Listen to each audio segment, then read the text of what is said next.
الحمد لله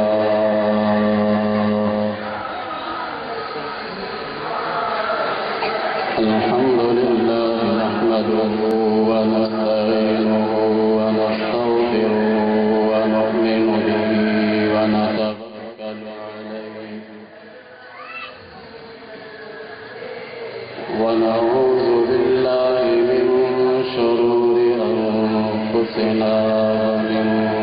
سيئات أعمالنا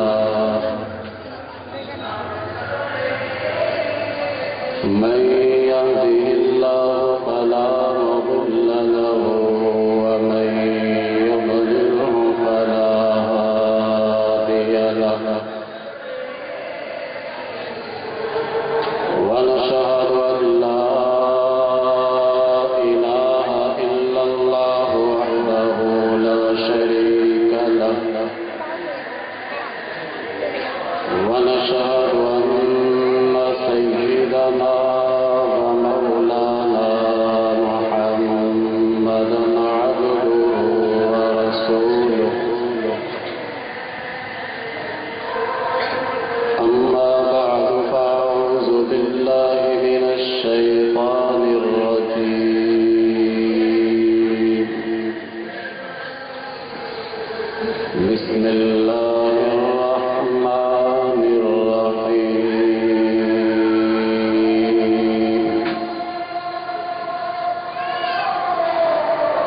إنما المؤمنون إخوة فأصلحوا بين أخويكم واتقوا الله لعلكم ترحمون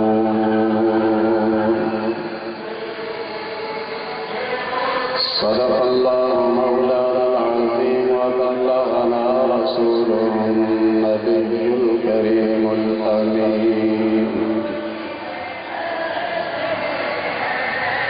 قال الله تبارك وتعالى في شان حبيبه صلى الله تعالى عليه وسلم مخبرا وآمرا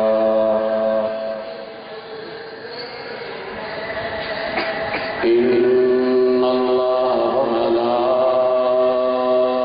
وملائكته يصلون على النبي يا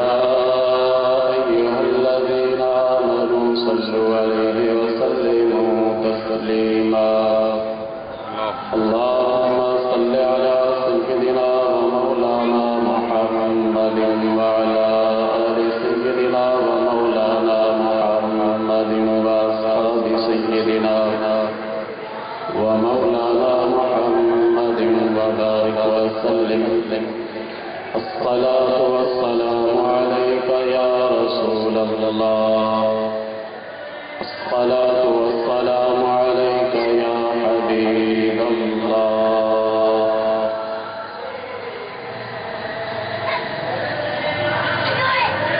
حمد و ثنا کی بات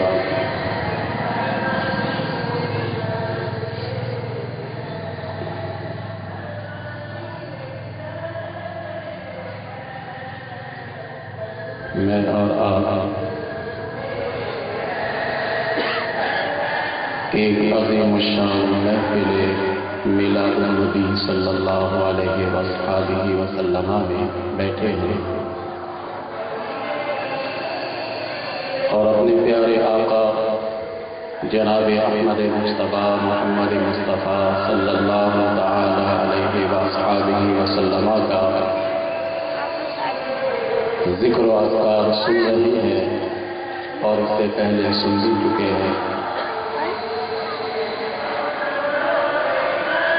بڑے خوش نصیب ہوتے ہیں ایسے لوگ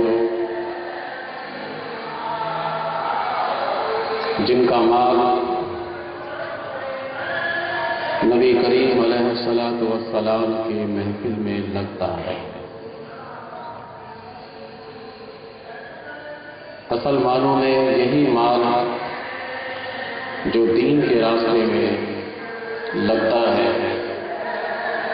اور جسے نبی کریم صلی اللہ علیہ وسلم کے نام پر وقف کیا جاتا ہے،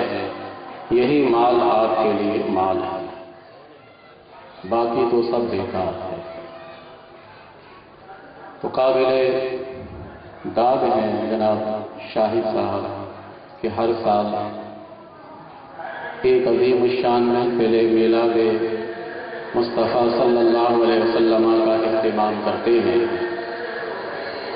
اور ہمیں اور آپ سب کو نبی کریم علیہ السلام کے مختلف گوشوں پر گفتگو سننے اور سنانے کا موقع فراہم کرتے ہیں۔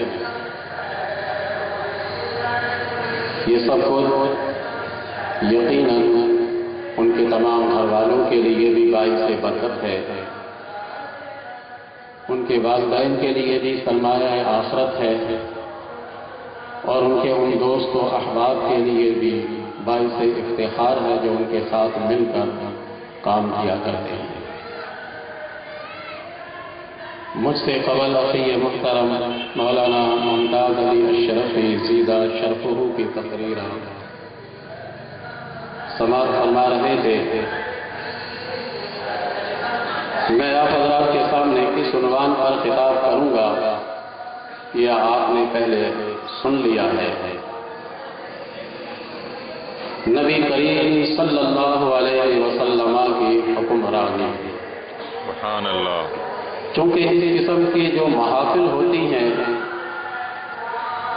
ان محافل کو غنیمت سمجھتے ہوئے واعظین اور مقررین کو چاہیے کہ وہ اسلام کے مختلف گوشوں پر روشنی ڈالیں تاکہ عوام اہل سنت خصوصیت کے ساتھ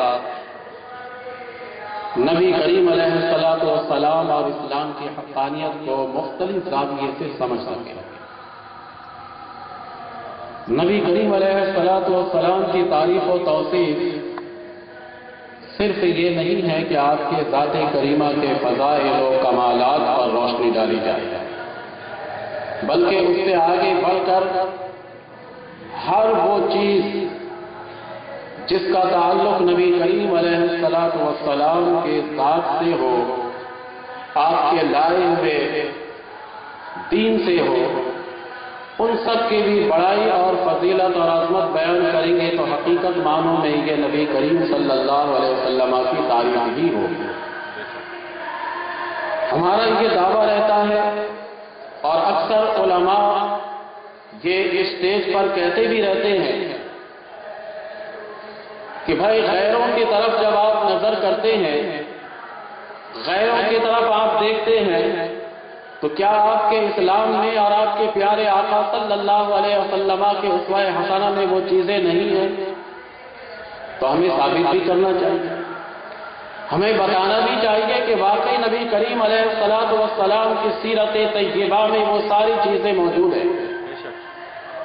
نبی کریم علیہ السلام کے لائے ہوئے دین میں وہ تمام خوبیاں موجود ہیں جسے ہم غیروں کی طرف تلاش کرتے ہیں۔ انہی میں سے ایک ہے حکمرانی۔ حالانکہ یہ لفظ جب بھی استعمال کیا جاتا ہے تو فوراً ہمارا اور آپ کا ذہن سیاست کی طرف جاتا ہے۔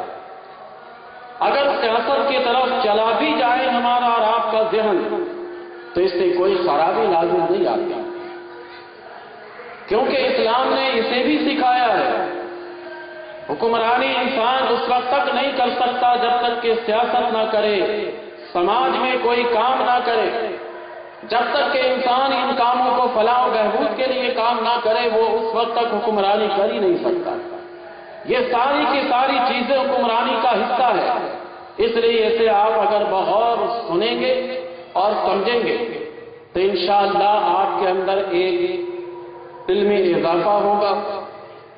اور ساتھ ہی ساتھ یہ بات سمجھ میں آئے گی کہ ہمارا اسلام فقط چند چیزوں کا نام نہیں بلکہ دنیا میں جتنے کام اور جتنی چیزیں ہیں ان تمام کے گلدستے کا نام ہے۔ آئیے میں اپنے جانب اب آپ کو لے کر بڑھتا ہوں۔ نبی کریم علیہ السلام جب مکہ کی سرزمین پر تشریف فرما تھے تو وہاں بھی کوئی حکومت نہیں تھی جو حکمرانی ہو۔ جب نبی کریم علیہ السلام ہجرت کر کے مدینہ طیبہ تشریف لائے تو مدینہ طیبہ میں بھی کوئی حکومت نہیں تھی، البتہ اہتمام کیا جا رہا تھا، لیکن اسے بھی حکمرانی نہ کہیے بلکہ سرداری کہہ لیجئے۔ نبی کریم علیہ السلام جب وہاں گئے تو سب سے پہلے سرکار دو عالم علیہ السلام کے پیش نظر یہ بات تھی کہ کس طریقے سے ایک منظم اور ایک سیاسی تنظیم تشکیل دی جائے جس کے دائرے میں رہتے ہوئے ہم اسلام کا کام بھی کریں، ہم لوگوں کو تبلیغ کا کام بھی کریں، اسلام کی طرف بلائیں بھی، اور تمام لوگوں کو یکجا کر کے امن و امان بھی بحال رکھیں۔ نبی کریم علیہ السلام نے جب یہ فکر کی، آپ نے یہ سوچا، تو پھر آپ کے سامنے 4 باتیں واضح طور پر آئی حکمرانی قائم کرنے کے لیے، بلکہ 4 مشکلات کہہ لیجیے کہ واضح طور پر آئی۔ اور میں یکی بات دیگر آپ کو بتاتا ہوں کہ یہ 4 قسم کی باتیں ایسی ہیں کہ اگر آج کا حکمران بھی ان 4 کو اپنا لے تو یقین جانیے کہ جس خطے اور جس علاقے میں بھی وہ حکمرانی کرے گا تو لوگ خود بخود اس کی طرف بڑھتے چلے جائیں گے۔ وہ علاقہ واقعی سونا علاقہ بن جائے گا، اس علاقے کے رہنے والے لوگ بڑے خوشحال ہو جائیں گے۔ 4 سنہرے اصول نبی کریم علیہ السلام نے بتائے، لیکن 4 مشکلات کے پیش نظر۔ پہلی مشکل آپ کو یہ پیش آ رہی تھی کہ ابتداءً جب لوگ مسلمان ہو رہے تھے تو کوئی عربی مسلمان ہوتا تھا، کوئی عجمی مسلمان ہوتا تھا، کوئی مکے کا رہنے والا تھا، کوئی مدینے کا رہنے والا تھا۔ اب ان تمام مسلمانوں کو ایک پلیٹ فارم پر جمع کرنا یہ ذرا مشکل کام تھا۔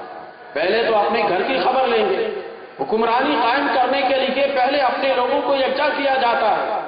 وہ مسلمان جو ابھی مسلمان ہوئے تھے،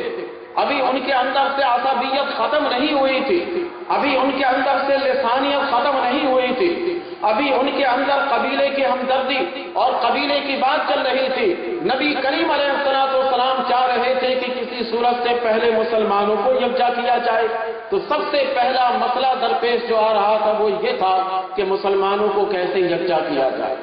مسلمانوں کی فکر تھی۔ دوسرا مسئلہ نبی کریم علیہ السلام کے پیش نظر یہ تھا کہ جو مسلمان ہو رہے ہیں ان کے اصلاح کے لیے کام کیسے کیا جائے گا، کیونکہ جب تک کہ اپنوں کو سدھارا نہ جائے تو غیروں کو کیا سدھاریے گا، جب تک کہ اپنوں کو ٹھیک نہ کیا جائے دوسرے کو کیا ٹھیک کیا جائے گا۔ نبی کریم علیہ السلام کے پیش نظر یہ بات تھی کہ یہ لوگ جو مسلمان ہو رہے ہیں ان کی اصلاح کس طرح سے کی جائے گا، ان کی تربیت کس طریقے سے کی جائے گا۔ دوسرا مسئلہ یہ پیش تھا۔ تیسرا مسئلہ یہ تھا کہ جب مدینے میں سرکار تشریف لے گئے تو 12 قبائل تو اوس اور خزرج کے تھے، 10 قبائل دیگر اور تھے، ملا کر 22 قبائل مدینہ منورہ میں تھے جو مختلف المذاہب تھے، مختلف اللسان تھے۔ نبی کریم علیہ السلام یہ چاہتے تھے کہ ان تمام قبیلے والے کو یکجا کیسے کیا جائے، کیونکہ جب اپنے لوگوں کی تربیت کر لی جائے، اپنے لوگوں کی اصلاح کر لی جائے، تب اس کے بعد غیروں کی طرف نظر جاتی ہے۔ نبی کریم علیہ السلام کے پیش نظر یہ بات تھی کہ غیر مسلموں کو یکجا کیسے کیا جائے، یہ تیسری بات تھی۔ اور چوتھی بات یہ تھی کہ پھر یکجا کرنے کے بعد ان تمام کو چلایا کیسے جائے گا۔ ایک ہی گھاٹ سے مسلمان بھی پانی پیے، ایک ہی گھاٹ سے غیر مسلم بھی پانی پیے، یہ ایک نظام کیسے پروان چڑھایا جائے گا۔ یہ 4